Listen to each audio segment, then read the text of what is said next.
Nimo Guissé dernièrement, bon, c'est vrai qu'on est revenu de la Coupe du Monde un peu déçu. Mais depuis qu'on est revenu, j'ai remarqué que le coach Aliou Cissé, il a fait beaucoup de changements. Il a joueur UBS, beaucoup de jeunes. Et bon, ça, je pense que c'est satisfaisant d'un point de vue donner la chance, une chance, il y a une boy, parce qu'avant il y avait les Moussa Sow, les Mambiram qui étaient un peu âgés. Là, dernièrement, j'ai vu les Habib, les Mbaye Diagne. Donc, pour l'avenir, bon, c'est satisfaisant. Par rapport au système de jeu, bon, comme le disent les Sénégalais, on est content de gagner ce système de jeu, mais bon, quoi qu'on dise, Aliou, il gagne. Donc là, je pense que amener de quoi rêver pour Coupe d'Afrique Bidigno.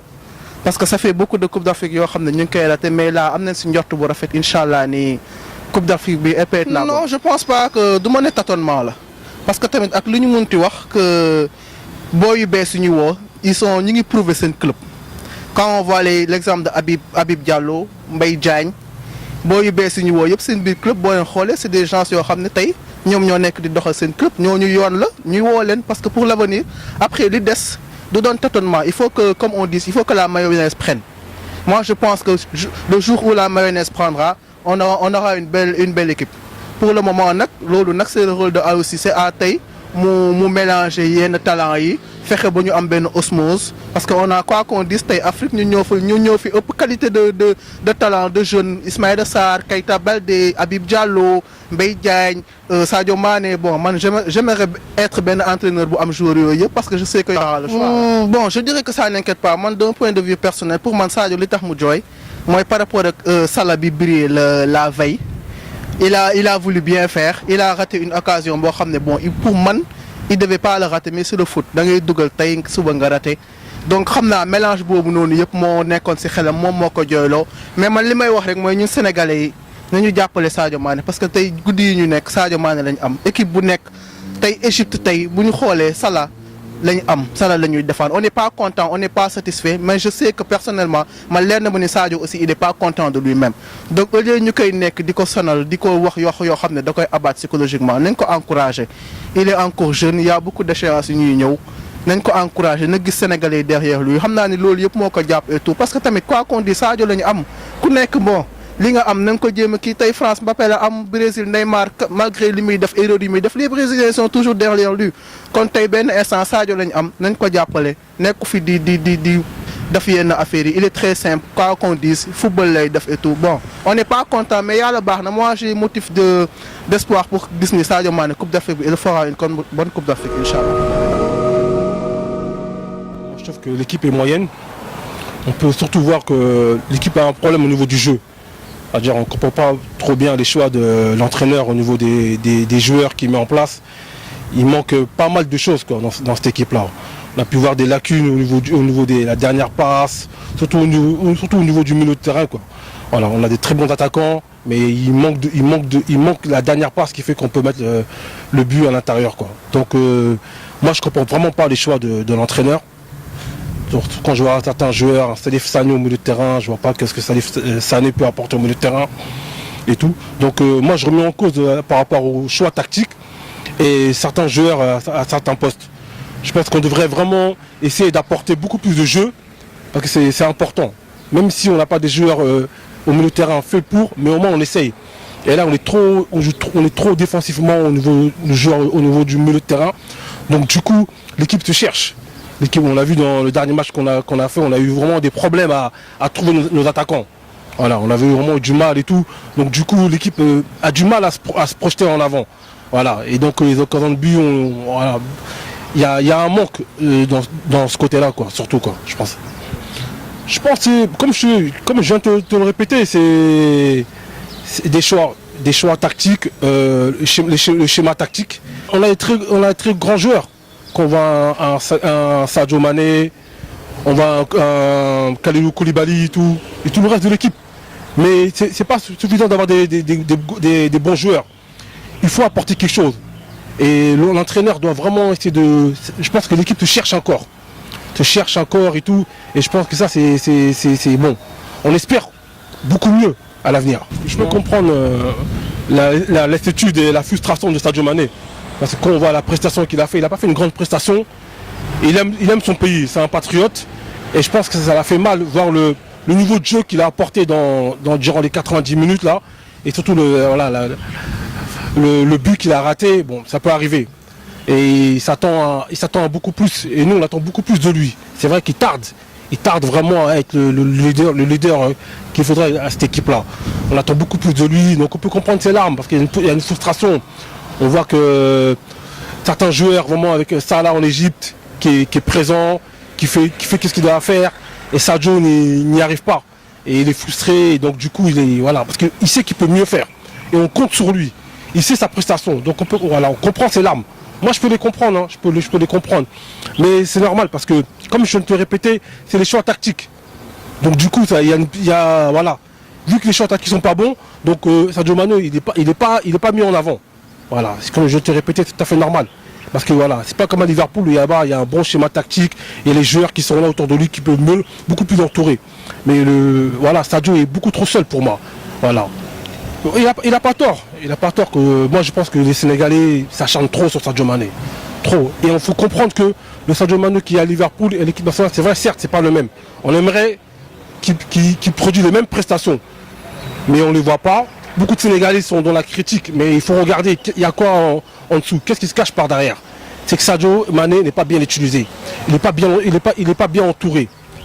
Donc du coup, vu que le schéma tactique n'est pas bon, donc voilà, il y a des percussions sur Sadio Mané. Tout à fait, parce que ça va avec.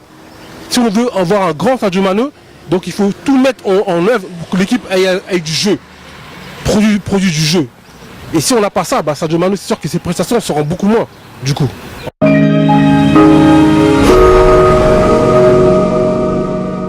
Performance bi li ñu leen doon doyee indil nañ ñu ko parce que indil nañ ñu qualification et tout mais man daal ci sama gis-gis bu gàtt jeu bi des na parce que coach bi ñu am du déglu opinion sénégalaise bi du déglu sénégalais li ñu koy wax pour muy mën a rectifier affaire yooyu man daal sama gis-gis bu ndaw war na déglu gars yi comme ça gars yi xel du doy quoi kenn xale bu ndaw mën na ko indil ne ko defal lii loolu mu nekk dëgg.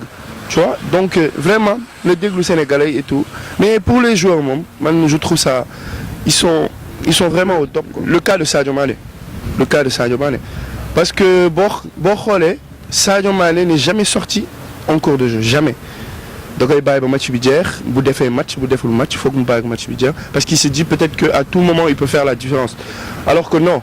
Sadio Mané ses performances en club n'est pas pareil en sélection. Tu vois, il doit vraiment redoubler d'efforts parce que mooy sunu njiit moo ñu war a génn ci problème yi ñu mën a nekk yëpp parce que mën na ko Sadio Mané n'utilise pas sa vitesse de jeu au Sénégal et il a parfaitement raison. Sadio Mané vitesse bi muy def Liverpool bu ko defoon Sénégal jóge nañ fii bu yàgg il faut qu'il fasse jouer aux joueurs c'est ça qu'il doit faire. Non nekkuñu fi Sénégal mais Sadio Mané ginnaawam on a Gana Gueye. Sur les côtés, on a Diao Baldé, on a Ismaïla Sarr, on a Mbaye Niang. Il a le choix en fait. C'est lui qui doit faire joueur, c'est lui qui doit faire jouer aux joueurs. Loolu la war a def ñëpp topp ci ginnaawam mu génn ñu ci vraiment. Sadio Mané war na dépasser stade bi mu nekk xoolal Salah veille au match du Sénégal di jouer, il a montré qu'il est le meilleur, qu'il est mooy vraiment njiitu Égypte dafa dugal ay but def match man jooyam bi je le comprends bien parce que gars yi naan peut-être à travers ses performances mais man je dirais non parce que moom day teg bët bu ballon d'or bi te xam na ni concurrent directam mi ngi def ay match mi ngi dugal ay but mi ngi ciy génn équipe mais sur les réseaux sociaux gars yi ngi koy jàppale gars yi ngi ciy jàpp gars yi ngi koy yokk doole mais man daal Sadio peut-être qu'il a un problème particulier avec le Sénégal man loolu laa yaakaar parce que koo xam ni sur 20 matchs il peut pas faire un match deux matchs constants boo xam ni mbay ma man daal Sadio Mané dollar la daal parce que day yéeg di wàcc.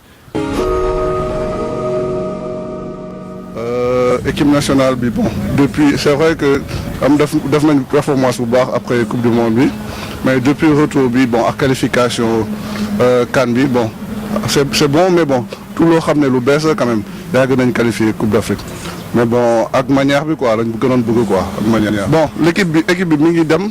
mais bon c'est pas lu ñu bëgg carrément quoi dañ bëggoon nañ gis benn beau jeu bu gën a rafet bon ak but yu gën a dugg quoi en fait. ok parce que ñun amuñu équipe bu fixe en fait boo jëlee Sénégalais yi kenn mënu la jox benn équipe bu fixe instant yii nii loolu déjà dañ koy dañ koy déplorer waroon nañu am benn 11 bu fixe boo xam ne bu leer na nii kii day def nii kii day def nii loolu moo ñu doon gënal. en plus jeu bi waroon nañ gën a accentuer ci attaque bi parce que on voit que dañuy am ay joueurs yoo xam ne ils sont exceptionnels à l'international mais bu ñu nee équipe nationale ça va pas mais loolu lan la soit coach bi poste bi mu leen di teg moo baaxul wala la façon bi mu leen di jouer léew moo baaxul loolu lu ñu jaaxal la tamit ah. bon loolu d'abord je crois que coach bi war na xool exact la façon ni mu leen di jouer léegi d'abord mu xool à l'international nan lañ leen di tegee équipe bi entraîneur yi nan lañ leen di utiliser comme ça mu jëm ko appliquer peut-être tamit esprit d'équipe bi peut-être je sais pas am na lu nekk ci biir laal loo xam ne moom war na ci gën a étudier parce que moom coach professionnel la quand même.